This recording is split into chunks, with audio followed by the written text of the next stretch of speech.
लालपुर गांव में रामचंद्र नाम का एक व्यापारी रहता था। उसकी कपड़ों की दुकान थी और उसकी दुकान पर 3 नौकर थे। मोनू, तुम अपने घर गए थे ना? तुम्हारी बहन की शादी कैसी रही? बहुत अच्छे से हो गए मालिक।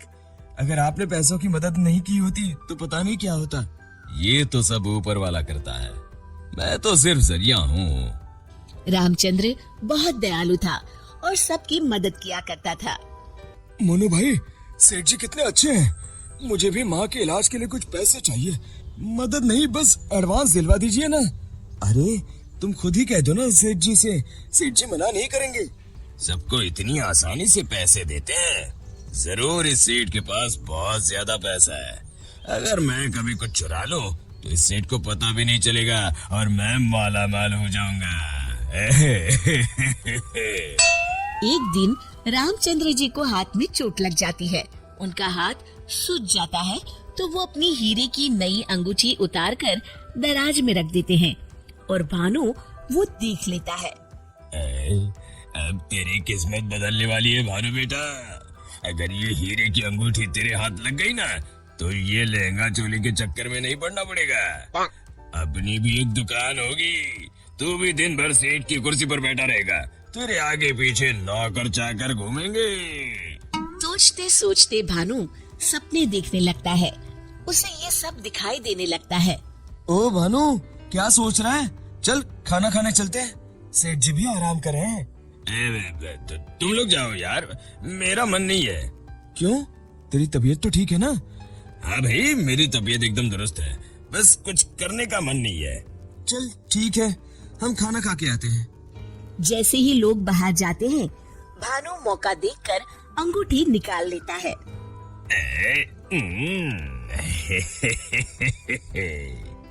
शाम के समय आज का हिसाब खत्म करो बच्चों, अब दुकान बंद करने का समय हो गया है।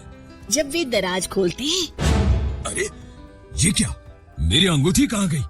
मोनू, भानु, भोला, तुम लोगों ने मेरे हीरे की अंगूठी कहीं देखी है क्या? कौन सी अंगूठी मालिक? क्या हुआ मालिक?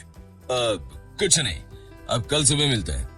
रामचंद्र रात भर सोचते रहते हैं। अगली सुबह आज दुकान को दुल्हन की तरह सजाओ, हर आने जाने वाले का मुंह मीठा करवाओ, आज बड़ी खुशी का दिन है। ऐसी क्या बात है सेठ जी? दरअसल कई सालों पहले एक दिन मुझे एक हीरे की अंगूठी मिली, मैं उसे उठा के घर ले आया। उसी रात मुझे सपने में आकर एक बाबा ने श्राप दिया कि तूने पैसों के लालच में जो अंगूठी उठाई है अब वही तेरा नुकसान करवाएगी।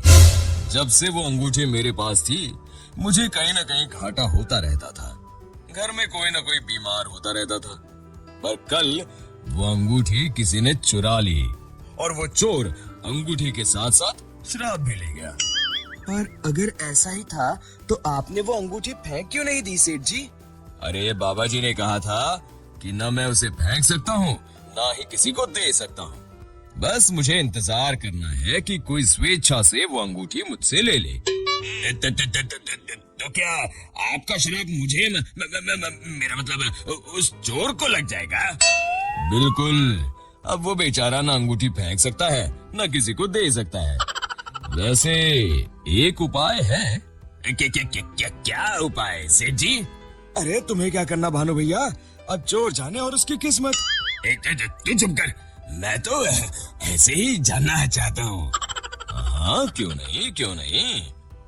दरअसल अगर पूर्णिमा की रात को चोर हमारी दुकान के पीछे वाले बरगद के नीचे अगर अंगूठी गाड़ दे तो वो श्राप से बच जाएगा। तो आपने क्यों नहीं ऐसा किया सेठ जी? तू मेरी जान ले ले।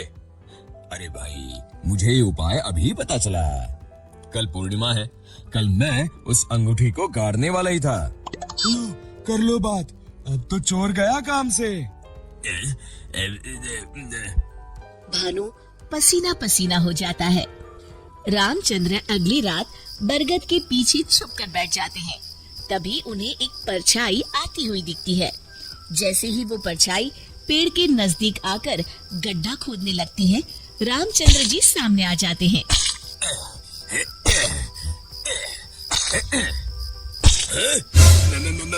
मर गए रे, मुझे माफ कर दीजिए सेठ जी। क्यों, क्या सोचने लगा भानु?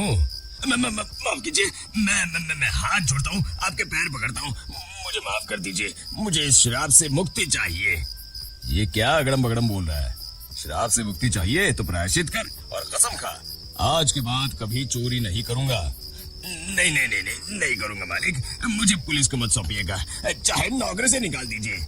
मैं कल ही चुपचाप गांव छोड़ के चला जाऊंगा। मैं नया काम देख लूंगा और कभी चोरी नहीं करूंगा। वादा? वादा मालिक, वादा। अरे भाई, अगर तुम वफादारी की कसम खाओगे तो मैं तुम्हें काम छोड़कर कैसे जाने दे सकता हूँ? आप सच में महान है मालिक, आप सच में महान है। महान तो वो ऊपर वाला है।